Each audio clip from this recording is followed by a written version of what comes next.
তাহলে এই কোণটাকে কী কোণ বলা হয় না উন্নতি কোণ। ঠিক আছে, এর সমকোণী ত্রিভুজের যে কোণটা থিটা ধরা হবে তার বিপরীতের যে বাহু তাকে আমরা লম্ব বলবো। যে কোণটা সমকোণ তার বিপরীত বাহুর নাম কি? অতিভুজ। অবশিষ্ট যে বাদবাকি বাহু সেটা হবে ভূমি। এই তিনটে জিনিস লাগবে। থেকে অনুভূমিক তলের সাথে যেহেতু নিচের দিকে দেখছে, তাহলে এটা কী কোণ পাবো? তাহলে এটা হলো, ঠিক আছে, না অবনতি কোণ। এটা দেখছে এখানে যেহেতু থিটা কোণ তৈরি হয়েছে, তাহলে এখানেও কী কোণ তৈরি হবে না এখানেও হবে থিটা কোণ। কেন? অবনতি কোণকে উন্নতি কোণে কনভার্ট করলাম। ঠিক আছে, তারপরে অঙ্কটা হবে যে একটি নারকেল গাছের গোড়া থেকে অনুভূমিক তলে 20 মিটার দূরের একটি বিন্দুর সাপেক্ষে গাছটির অগ্রভাগের উন্নতি কোণ 60 ডিগ্রি হলে গাছটির উচ্চতা কত? তাহলে একটা নারকেল গাছের গোড়া থেকে অনুভূমিক তলে 20 মিটার দূরে একটি বিন্দুর সাপেক্ষে গাছটির অগ্রভাগের উন্নতি কোণ, ঠিক আছে, 60 ডিগ্রি হয়, তাহলে উচ্চতা কত? তাহলে চলো এই অঙ্কটা। একটা নারকেল গাছ আছে, নারকেল গাছের গোড়া থেকে, তাহলে নারকেল গাছের গোড়া থেকে 20 মিটার দূরে একটি বিন্দুর সাপেক্ষে, তাহলে এটা নারকেল গাছ, নারকেল গাছের নাম দিচ্ছি এ বি, এবং নারকেল গাছের গোড়া থেকে 20 মিটার দূরে সি একটা বিন্দু থেকে, সি বিন্দু থেকে গাছটির অগ্রভাগের উন্নতি কোণ, গাছটির যে অগ্রভাগ আছে এবং সেই অগ্রভাগের উন্নতি কোণ কত ডিগ্রি? গাছটির অগ্রভাগের উন্নতি কোণ 60 ডিগ্রি, গাছটির অগ্রভাগের উন্নতি কোণ 60 ডিগ্রি। তাহলে এখানে যে ছবিটা দেখতে পাচ্ছ তোমরা, ঠিক আছে, তাহলে এখানে এইটাকে আমরা কি বলবো? লম্ব।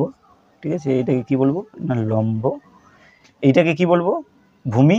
এবং সমকোণের যে বিপরীত, সমকোণের যে বিপরীত যে বাহুটা রয়েছে সেটাকে আমরা কি বলবো? যে অতিভুজ। অতিভুজ। এখানে যে ত্রিভুজটা আমরা পাচ্ছি এ বি সি, তাহলে আমরা বলবো যে ত্রিভুজ এ বি সি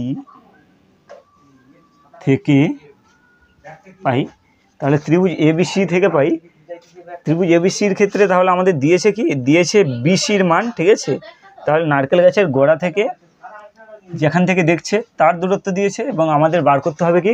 যে গাছটির উচ্চতা কত বার করতে হবে। তাহলে এখানে এটাকে বলা হয় ভূমি এবং বার করতে হবে এটা। তার লম্ব আর ভূমির যে সম্পর্ক সেটা কে প্রকাশ করতে পারে?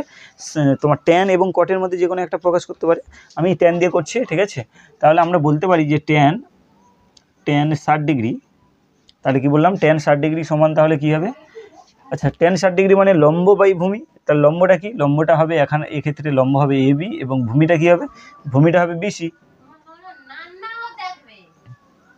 বিসি তাহলে যদি হয়, তাহলে এই যে ট্যান 60 ডিগ্রি, ট্যান 60 ডিগ্রির মান কত? তাহলে বাদিয়ে করতে হবে অঙ্ক, যেহেতু সমান চিহ্ন আছে। ঠিক আছে, ট্যান 60 ডিগ্রির মান √3, এবং এ বির মান বার করতে হবে বলেছে, যেখানে নারকেল গাছের উচ্চতা এ বি। ঠিক আছে, এবং বিসি কত বলেছে? 20।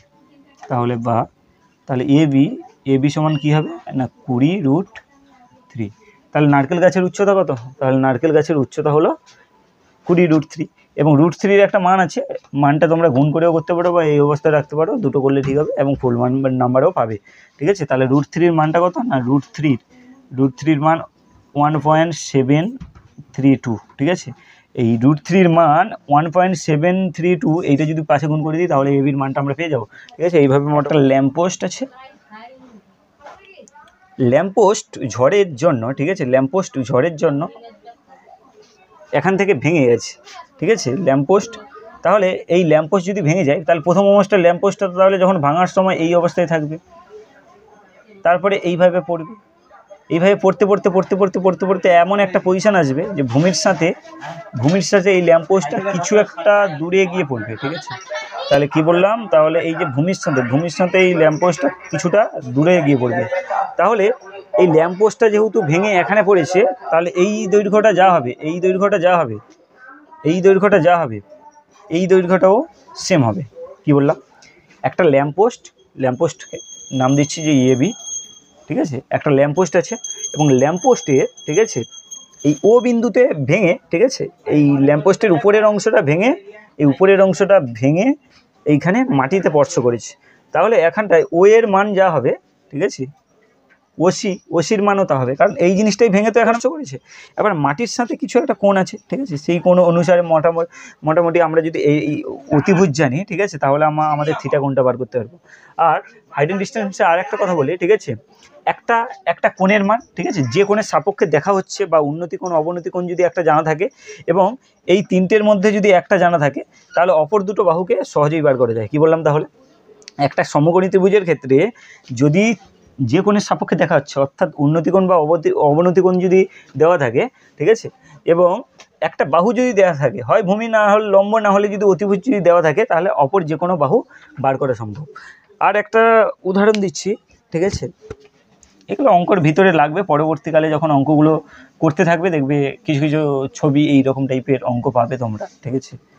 নদীর পাড়ে বড় একটা নদী আছে, নদীর পাড়ে একটা ছেলে, একটা লোক, ঠিক আছে, এপাশ থেকে এপাশে এসছে, ঠিক আছে, এপাশ থেকে এপাশে এসছে।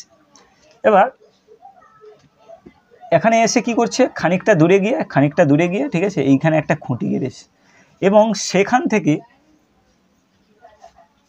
থেকে দেখছে প্রথম বিন্দুটাকে, যেখান থেকে সে যাত্রা শুরু করেছিল সেই বিন্দুটাকে দেখছে এবং সেই বিন্দুটাকে কত ডিগ্রি কোণ করে দেখছে, ঠিক আছে, সেই বিন্দুটাকে কত ডিগ্রি কোণ, তাহলে এখানে একটা সমকোণী ত্রিভুজ হচ্ছে। তাহলে এই দৈর্ঘ্যটা যদি আমরা ক্যালকুলেট করি, ঠিক আছে, এই যে দৈর্ঘ্যটা আছে, ঠিক আছে, এই যে দৈর্ঘ্যটা আছে, এটাকে যদি আমরা ক্যালকুলেট করতে পারি, তাহলে আমাদের কি বার হয়ে যাবে, নদীর দৈর্ঘ্যটা বার হয়ে যাবে। তাহলে দেখো তোমরা যে একটা ফিতে না ব্যবহার করেও, ঠিক আছে, নদীর দৈর্ঘ্য কিন্তু বার করা সম্ভব, ঠিক আছে, হাইট অ্যান্ড ডিস্টেন্সের অঙ্কর মাধ্যমে এটাই বলা যাচ্ছে যে একটা ফিতে ব্যবহার করব না, অথচ বড় বড় নদীর ক্ষেত্রে তাহলে একটা বস্তু একটা পাড় থেকে আরেকটা পাড়ে যাচ্ছে, ঠিক আছে, এবং সেই পাড় থেকে কিছুটা দূরে গিয়ে একটা খুঁটি গেড়েছে এবং সেখান থেকে প্রথম বিন্দুর অবস্থানটাকে দেখছে এবং কি কোণ করে দেখছে, ঠিক আছে, কত ডিগ্রি কোণ করে দেখছে এবং সেই কোণ, আর যদি আমরা এই এই একটা কোণ, ঠিক আছে, আর এই দৈর্ঘ্যটা তো আমরা জানতে পারবো যে একজন যদি এখান থেকে এখানে যায়, তাহলে এ দৈর্ঘ্য বার করে কী এমন ব্যাপার আছে, ঠিক আছে, একজন এখানে থেকে এখানে যাচ্ছে, তাহলে সে যেহেতু যাচ্ছে খানিকটা যাচ্ছে, তাহলে সেই দৈর্ঘ্য ক্যালকুলেট করে তেমন কিছু ব্যাপার না। তাহলে একটা দৈর্ঘ্য আর একটা কোণ যদি আমরা জানতে পারি, ঠিক আছে, তাহলে এই সমকোণী ত্রিভুজের আর সব কিছু বার হয়ে যাবে। তাহলে নদীর না মেপেও, ঠিক আছে, নদীতে ফিতে ব্যবহার না করেও এই নদীর দৈর্ঘ্য মাপা যায়, ঠিক আছে। আরও কয়েকটা অঙ্ক আছে।